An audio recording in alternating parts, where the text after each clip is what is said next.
welcome to NextBeat, where we give you quick breakdowns of things you might have missed in the last week in gaming, film and TV, music, and the arts.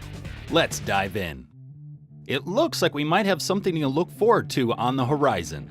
Even though Guerrilla Games hasn't officially announced anything yet, actress Janina Gavankar mentioned something during a live stream that has many excited.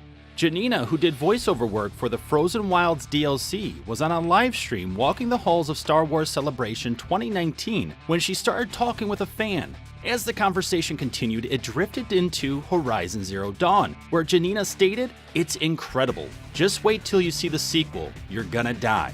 Could we be looking at a second HZD? With as well as the game has been received, it'd be crazy not to. Are you a PlayStation gamer that decided to get a little too creative with your name, but later felt stuck with the handle? Well, Sony finally has launched the ability to change your ID, but it comes with a price. Not only are there a lot of terms to accept and steps to take, but you may also face critical screw-ups. These can range based on the game, but you could be looking at a loss of progress or user-generated content, a loss of trophies, and even in-game currency or other entitlements. I guess it's the cost you have to pay for a fashionable ID nowadays. In a past episode of NextBeat, we mentioned the huge success Netflix faced with Bandersnatch and how they wanted to create more choose-your-own-adventure style content. YouTube seems to have liked Netflix's success as well, as they're now working on their own style of shows. They hope this new format will boost ad sales and viewership figures. Their first task will be to assess the best ways to engage viewers in multi-layered and interactive stories. Will Netflix come out on top? Will YouTube? Will both be able to coincide? We'll have to wait and find out. Talking about adventures, the latest Star Wars trailer was released. The film is entitled Star Wars: The Rise of Skywalker. With the surprises the trailer brought, one big one stood out. The Emperor will make his return from the dead. Ian McDiarmid, actor of Sheev Palpatine, aka Darth Sidious, aka the Emperor, has verified that he will be reprising the role one more time.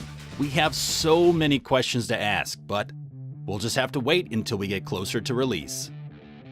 Going from battles in space to battles within the music frontier, the battle between music talent and streaming services are still raging. Recently, a large group of songwriters sent the co-founder and chief executive of Spotify a strongly pointed letter accusing Spotify of having used us and tried to divide us. This letter was fueled by Spotify and other streaming services, including Amazon, attempting to appeal a court's decision for increased royalties over the next 5 years to songwriters. Now, if you're wondering why Amazon is involved with the prior story, not only do they currently sell music through Prime Music and Amazon Music Unlimited, but they're also in talks to launch a free ad-supported music offering. One of the core focuses would be to provide the service through its voice-activated Echo systems. This could bring some stress to Spotify, as while they can't afford any financial losses, Amazon is in a place where they could use a negative financial hit temporarily to come out on top. Some controversy has recently ignited over a painting of a well-known actor that is in a controversy of their own. Portraits by artist Francis Hamill depict visiting professors of the Cameron McIntosh Chair of Contemporary Theatre at St. Catherine's College. And it just so happens that one of those visiting professors was Kevin Spacey. Kevin Spacey, known recently for his work on House of Cards, is now in hot water after allegedly sexually assaulting an 18-year-old man in 2016. While some are calling for the portrait to be removed from the collection, others state that it shouldn't be done as it erases history. Controversy, art, and history seem to show itself again, but this time for a 28-year-old fresco in France's National Assembly. The fresco by Hervé de Rosa is supposed to commemorate the abolition of slavery. The problem artgoers are having is the imagery of two figures with black faces, bulging blue eyes, curly hair, and oversized lips. The initial spark came from a French schoolgirl of African origin who tweeted out she was embarrassed, pained, and angry after seeing the fresco during a recent school trip.